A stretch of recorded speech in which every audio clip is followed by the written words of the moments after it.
Hello everyone, তোমরা সবাই কেমন আছো? তো সুপ্রিয়াস লাইফস্টাইল ব্লগে আবারও একটি ভিডিও নিয়ে চলে এসেছি। তো তোমরা সবাই কেমন আছো অবশ্যই আমাকে জানাবে। আর আমিও কিন্তু দেখো রেডি হয়ে গেছি, আর আমরা কিন্তু টোটোতে বসেও গেছি, আর দেখো চলেও এসেছি। তো এটা ছিল একটা বিয়ে বাড়ি। তো বিয়ে বাড়িটা ছিল আমার বান্ধবীর দাদার।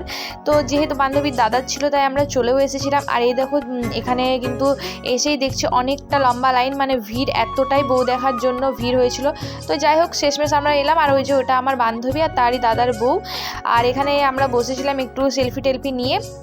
দেন এখানে ছিল ফুচকা স্টল আর কফি স্টল। তো আমরা কফি কিন্তু খাইনি, ফুচকা স্টলটাতে এলাম আর ফুচকাগুলো কিন্তু নিয়েছিলাম। তো ফুচকা না খেলে কিন্তু হয় না।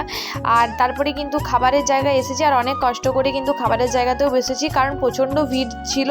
আর তো চলো ভিডিওটা দেখো কন্টিনিউ। আর ভালো লাগলে একটা লাইক কমেন্ট সাবস্ক্রাইব অবশ্যই করে দেবে। আর দেখো মেনুতে কী ছিল। তো চলো টাটা, পুরো ভিডিওটা কিন্তু অবশ্যই দেখো। ততক্ষণ ভালো থেকো, সুস্থ থেকো, পরের একটি ভিডিওতে দেখা হচ্ছে। তো চলো টাটা। আর আমাকে এই শাড়িটা পরে কেমন লাগছে অবশ্যই কিন্তু কমেন্ট বক্সে জানাবে।